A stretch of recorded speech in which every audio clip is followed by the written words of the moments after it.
Trina, is that correct? Mm-hmm. Who sounds like she has a very strong attachment with you. Mm-hmm.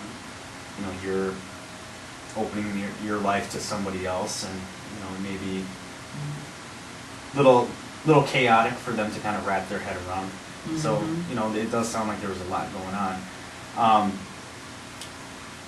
I'm wondering if we can look back to when you were sharing with me how your ex-husband had people from your family kind of go take his side and things like that. And you said your parenting kind of wasn't, looking back on it now, wasn't as good as you wanted to be. During that time, do you feel that you were doing the best that you can at that time? Yeah. Given everything going on? Yeah. Yeah, I do, you know, I love the ideal world scenario of having done things differently, but yeah, I was going through a lot of changes, and unfortunately that really doesn't allow you to be as objective Sure. as you'd like to be. So the current struggle now is, you know, just making sure I'm getting this right, is some of the skills you would hope she'd have at 20, they're not as fine-tuned as maybe you were hoping. So how's that creating some conflict right now? I've had a lot of friends saying, why don't you just throw her out? Mm-hmm. Why don't you throw her out of the house and let her get out on her own and make her try to figure it out. It's got to be hard for you to hear. Yeah, you know, I mean, there's a part of me, there are days I want to just throw her out. Sure. And there are days we've gotten in arguments and said, you know, get the hell out. Mm-hmm. And then I just figure, I feel like she's going to find her place, and that she has made improvements in moving forward, and I have made changes in how I respond to her, and like I said, kind of pulling back and saying, yeah, sucks, you can't do anything because you don't have any money. Well, I went to work this week, so I'm going to get some dinner, bye. You know, and I'm not always as good about, I mean, there are a lot of times that I'm buying dinner for all three of us yet, and struggling with, should I, you know, how cold-hearted of a bitch do I need to be in this whole scenario before I'm being a good mother? Sure. So, I mean, there's kind of two things at play here. You have this guilt or regret of not being able to parent her the way you wish you could have. So there's guilt, and maybe sometimes you feel that you're giving in to her, or giving her too much, or even coddling her. But on the other hand, you want to be this, you feel like you're being a cold-hearted bitch, as you put, and don't want to give her anything. So the struggle is somewhere in between, where you want to give her the world, but at the same time teach her that the world's not given to you. Is that about accurate? Yeah, that is a really good way to put it. And it is. It's more, my values have always been hard work and a strong work ethic. You know, I mean, from the time I got out of high school, but see, I didn't work through high school. My mom wouldn't let me. She was just like, no, you need to be in school. And my friends were all working at the phone company. I wanted to work at the phone company. Looked like fun to me. And she just, you know, nope, wouldn't have it. Wasn't going to work. And so I got out of high school. I had really no skills and ended up working in a deli. I found out I hated that, so I went back to tech school and, you know, kind of worked through from there.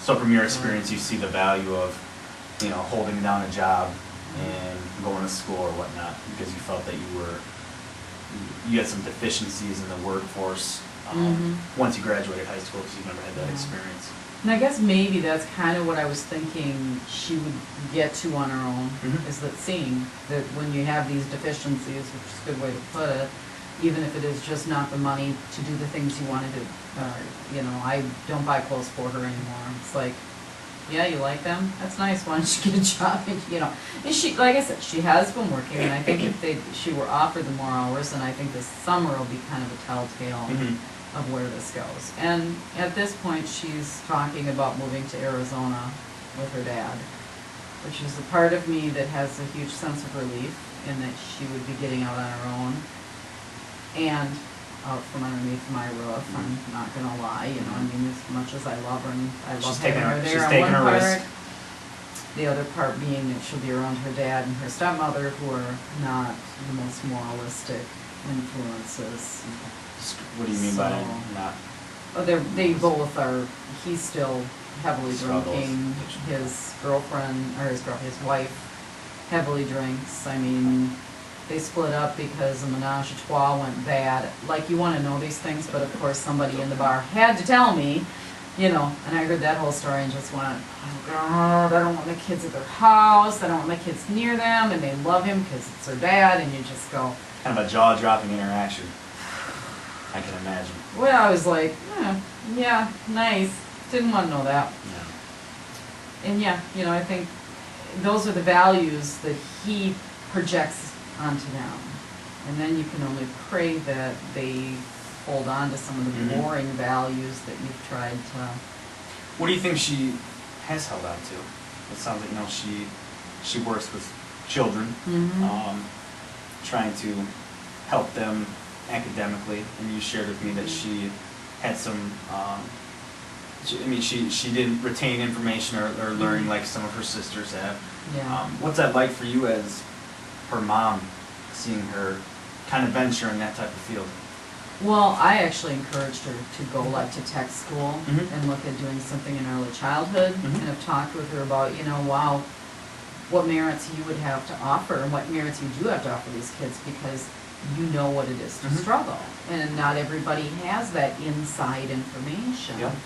And yeah, it's going to be hard, and I know that it's fear that holds her back on a lot of things, and that's why there are times you want to push a little harder, and other times that you feel like maybe that would be pushing too hard, and you know, kind of letting her find her way in this. And there's that conflict again, you know, Yeah. how hard do I push, and how much do I, you know, Because pull her back in. just watching the dynamic, it was interesting. Marissa, her younger sister, her grades were kind of you know, and I was just having a struggle with her. She wouldn't go to school. She was being just a pain in the ass when she was in middle school, lack of better words. And Katrina graduated. All of a sudden, it was like Marissa was willing to do what she was able to do without putting her sister down, and I think that she'd always held herself back because she knew Katrina struggled so much. And now she gets pretty much straight A's, B's. She's very into learning. She loves writing. She's into earth clubs and stuff, and I see this whole persona developing. So I mean, you can kind of see how that dynamic, and it's like, I just believe in Katrina. It will be there. It's just not chronologically happening like it does maybe for everyone or for most people. And I hear some impatience, you know, which, you know, is partly because you're worried, but it sounds to me that you see how capable and how much she can offer, and you're just, come on, we're waiting for you to bloom. And I've said to her, I wish you believe in yourself as much as I believe in you in doing this, you know. And what's her response? She just kind of pulls back. You know, I mean, I think there's a gratitude you see when you say something like that, but there's that fear. And I guess I know what it is to have that fear, because it took me until I was 38 years old to go back to college. And most of the reason I didn't was because of fear, being in the college setting, coming from a small town, not really knowing how I'd fit in, a lot of, you know, self-insecurity stuff that my mother did a very good job of passing down generationally. Insecurity? I blame her. Okay. Yeah, I mean, and so I kind of, maybe that is it. Maybe I see so much of myself in her sometimes that I tend to back off from the pushing part because I identify too much. I don't know. Okay. If you had, you know, an opportunity to sit Katrina down and tell her what you're feeling and thinking, your concerns are, what would you say to her? If she, and let's make this very controlled, she doesn't talk back, she doesn't roll her eyes, she doesn't get up and leave. That's not control, you know. That's unrealistic. I know, Yeah, I know. no, I know. But from, you know, from your heart, what would you express to her? That I know she is a beautiful, compassionate young woman, and she is. That she feels things very deeply, Mhm. and she senses things in other people when they're hurting. That she needs to believe in her own abilities better and not doubt herself so much. And if she could trust her inner strength, Mhm. that there would be nothing in this world she can't accomplish. A lot of hope for her. Yeah, And yeah, there is. You're, I sense a lot of caring, good expectations, and Mhm. expectations not, and I don't mean by pushing your expectations on her, but you see what she's worth and she can go and get it. And I just, Mhm. I hear and see a lot of hope you have for her. I do. I do for all three of my daughters. I see, and maybe it is mom's job, but I can see very strong inner beauty in all of them that I greatly admire and, Mhm. I'm very grateful that they have. I also see the shadowed side at times that we Mhm. all have, and maybe I'm biased, but I see it much stronger when they've been mom or dad. Sure. But That's 20? It was 21. Cool. I loved the last question that you said. What would you yeah, tell your daughter if you could just sit her down and tell her? I like that. That was, That's where I wanted to gauge hope. it was good. it was good. It was a good. one. Yeah, it was. Especially when you preface the no eye rolling, and because usually it seems like Right. we have those talks, but it's usually after, and Katrina will do the most amazing blowouts, explosion of emotion type. I hate you. Oh my gosh. I think it's a second child thing. My 12-year-old She is is, such a brat. yeah, she is the total drama queen. Yeah. Stomping and slamming. Yep. And yeah, it's like, God, if I could do that, that's a good thought. Mhm. Felt very comfortable. It didn't feel like I was being led ever, or Okay. I thought I asked too many questions. it Maybe. didn't feel that way. I don't know. And actually, I kind of explored things in different dimensions that I hadn't in the past. Okay. And this, by the way, has followed up on, I have been counseling about this, so. Yeah.